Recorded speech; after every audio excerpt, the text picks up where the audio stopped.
live on. And this comes from June 14, so a week ago. This is new stuff, okay?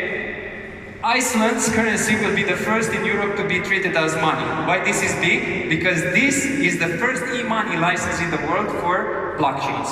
And e-money is a well-known and battle-tested, let's say, European-approved regulation, where now you have the possibility of removing intermediaries and automate processes in many sectors, including payments, trade finance, security settlement, and e-commerce, to name a few. And as you can see from their website, they present themselves as the closest proxy to central bank money that consumers and non-financials can access, supervised, and redeemable on demand. And they have integrations with a number of blockchains, Ethereum included. And something that's also quite relevant, just a few days ago, you know, Facebook, yay, Facebook token, woo! Well, I don't see many hands or excitement in the room, makes me happy. But this ran into instant opposition, and I think this is the right thinking, because they have a track record of not really respecting user privacy, and they have 2 billion people interconnected. So the French finance chief says it cannot be a sovereign currency, punch one, and Germany's Markus Ferber, a member of the European Parliament, said that with 2 billion plus users, it can easily become a shadow bank. And this is, you know, speaking of the current present, this is a problem, a bigger problem, which maybe for another presentation, but we find ourselves in a situation where we have outsourced our privacy, freedom of expression, and collective memory at societal level to a handful of corporations, right? So the question is, can we do better? I hope so.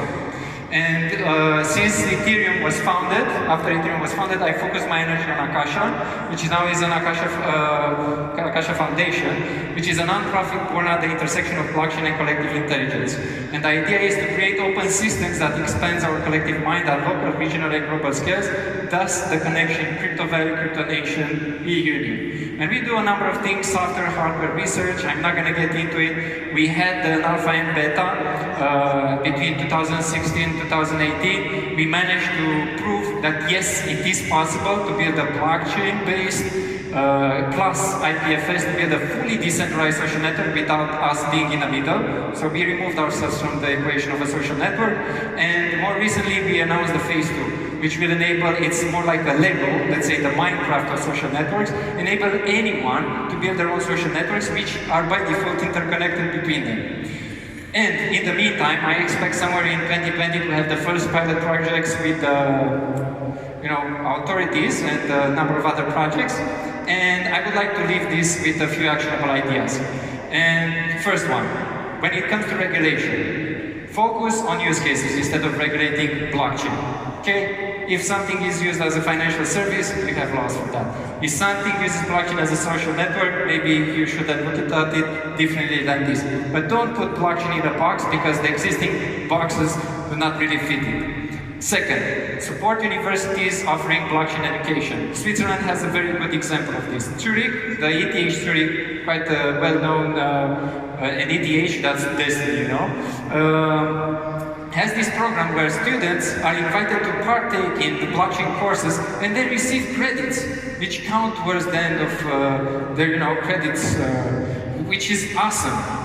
Third, nurture local blockchain communities.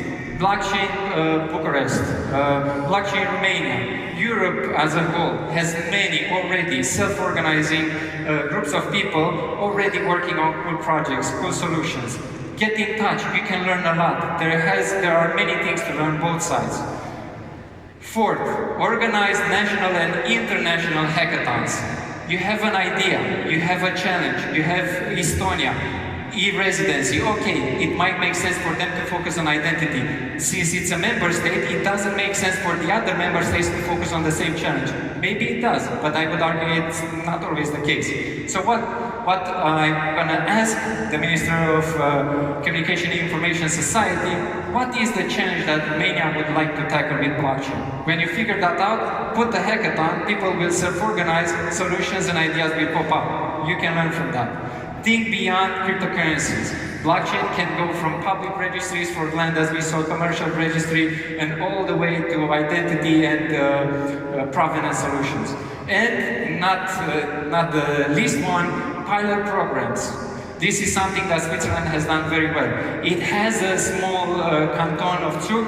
It has implemented things, accepted tax payments in Bitcoin, then it introduced other things. It worked. It expanded. Now they're talking about crypto nation. I would argue that in the context of the European Union, member states can focus on their identities and various other challenges, and then look at the bigger picture. You can have pilot programs that if they work in one country, they can be ported and we can learn from across the whole union. So, thank you very much for your attention, and if any of this sounded interesting, let's do great things together. Let's get it done.